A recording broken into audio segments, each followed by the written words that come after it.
歡迎嚟到連結呢個頻道，我係張師奶。師奶閱閱讀充實心靈。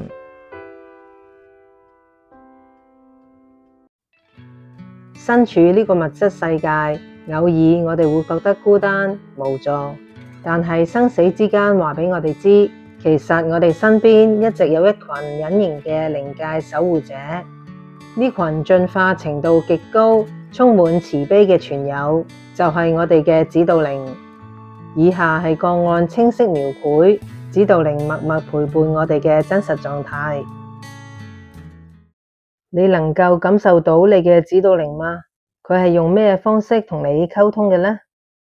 我清楚感受到佢唔會好似人類咁開口講說話，而係透過能量同感應同我溝通。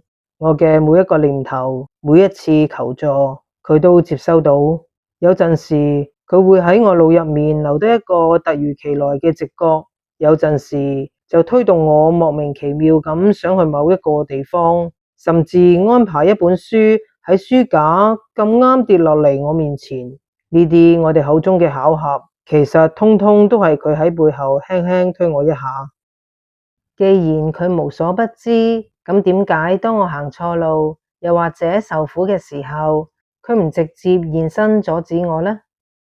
因為自由意志係宇宙最高嘅法則，指導靈絕對唔會代替我做決定。如果我硬係要行一條會受傷嘅路，佢會完全尊重，唔會批判，只會好有耐性咁喺一邊靜靜咁等我願意轉身去聆聽指引嘅嗰一刻。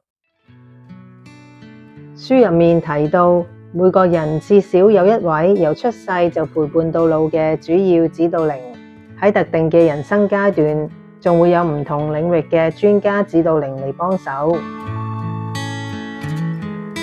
無論我哋開心定係絕望，佢哋都了如指掌，佢哋就喺身邊，從未離棄，默默守候，等我哋轉身聆聽佢哋嗰份溫柔。